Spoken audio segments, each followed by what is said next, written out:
সুপ্রিয় দর্শক মণ্ডলী, আমরা আজকে একজনের সাক্ষাৎকার নিচ্ছি, যিনি হচ্ছেন হাফিজুল হক চৌধুরী আইয়ুব, সাবেক বিপি কাপাসিয়া ডিগ্রি কলেজ এবং সাবেক ভাইস চেয়ারম্যান কাপাসিয়া উপজেলা। হাফিজুল হক আইয়ুব চৌধুরী উনি কাপাসিয়া এবং কাপাসিয়ার আশেপাশে অনেক জানাজায় উনি উপস্থিত হয়েছেন এবং প্রতি বছর শেষ করে এক বছর পর সেন্ট রুমিয়া স্মৃতি ফাউন্ডেশনের উদ্যোগে একটি ওয়াজ মাহফিল করান।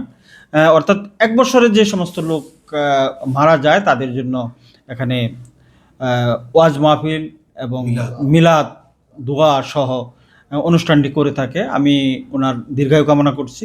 পাশাপাশি ওনাকে দেখে অন্য যারা বিভিন্ন জানাজায় উপস্থিত হতে চান বা ওনাকে অনুসরণ করতে চান, সেই অনুসরণীয় এবং অনুকরণীয় বিষয়গুলি এগিয়ে নিয়ে যাওয়ার জন্য উনি যেই তথ্য আমাদেরকে দিচ্ছেন এবং দিবেন, আমরা আশা করি সেই পথে যদি আমরা হাঁটি আমরা অবশ্যই সফলকাম হতে পারবো।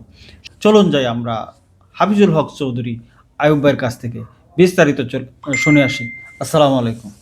জি, ভালো আছেন? জি ভাই, আপনি কেমন আছেন সাংবাদিক সাহেব? আমি গত 25 বছর যাবৎ আমি বিভিন্ন জানাজা যাই কম বেশি। এতে করে প্রথম ছিলাম আমি তরগা ইউনিয়নের, শুধু ইউনিয়নের মধ্যে বাইরে আত্মীয় স্বজন। 2019 সালে যখন আমি উপজেলা ভাইস চেয়ারম্যান নির্বাচন করি, মার্কা ছিল টিয়া পাখি। ওই সময় আমি এই নির্বাচনের সময় দেখলাম সারা কাপাসিয়ার মানুষ আমাকে বিপুল ভোটে আমার বিজয়ী করেছেন। আমরা বিজয়ী রেজাল্ট কাপাসিয়া শুনেছি, আর 3-4টা কেন্দ্র বাকি আছে। 3-4টা কেন্দ্র ভোট দেওয়ার পরও আমি 10-15 হাজার ভোট বেশি পাস করছি। এই খবর পেয়ে বাড়িতে আসলাম, এসে শুনলাম যে আমি ফেল করছি। তারপরে আমার মাথায় ঢুকলো যে না, কাপাসিয়ার মানুষ আমার এত আন্তরিক, এত মেহনত করছে। কাপাসিয়া আমি জানাজা যাওয়ার শুরু করলাম। অর্থাৎ 19 সাল থেকে 26 সাল চলতেছে। এই গত 6-7 বছর ধরে সারা কাপাসিয়া উপজেলার একটা লিস্ট করি। 2025 সালে আজকে পর্যন্ত 7 তারিখ মৃত্যুর সংখ্যা 1270 জন লোক মারা গেছে। এর মধ্যে আমি প্রায় 1000 লোকের জানাজা গেছি এই এক বছরে। আর টোটাল এই গত 25 বছরে সারা কাপাসিয়া তরগা ইউনিয়ন মিলা যে জানাজা লোক পড়ছি, আমার জানা মতো হিসাবটা এরকম হইব প্রায় 7000।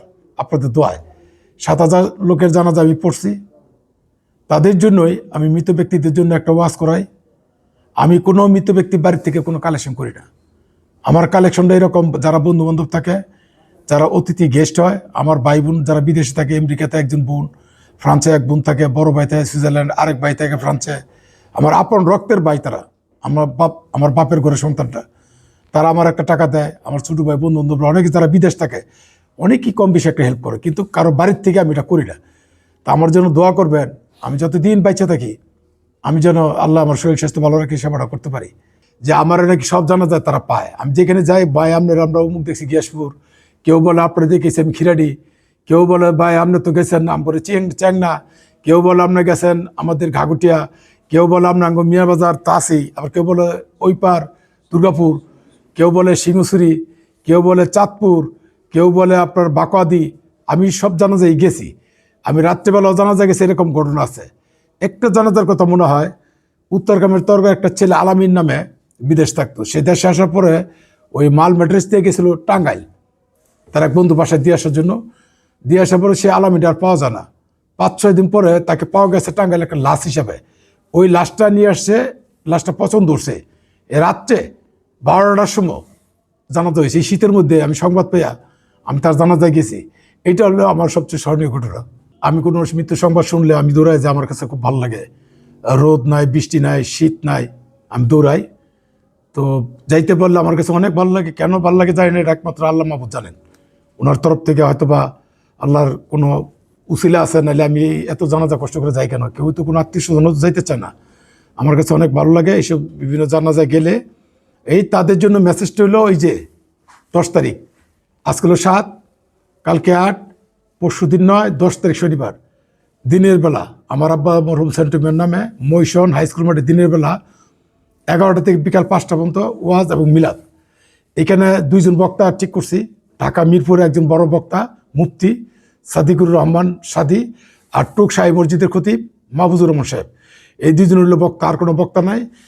আর এর আগে অন্য অন্য লোকাল একটু কথা বলবেন।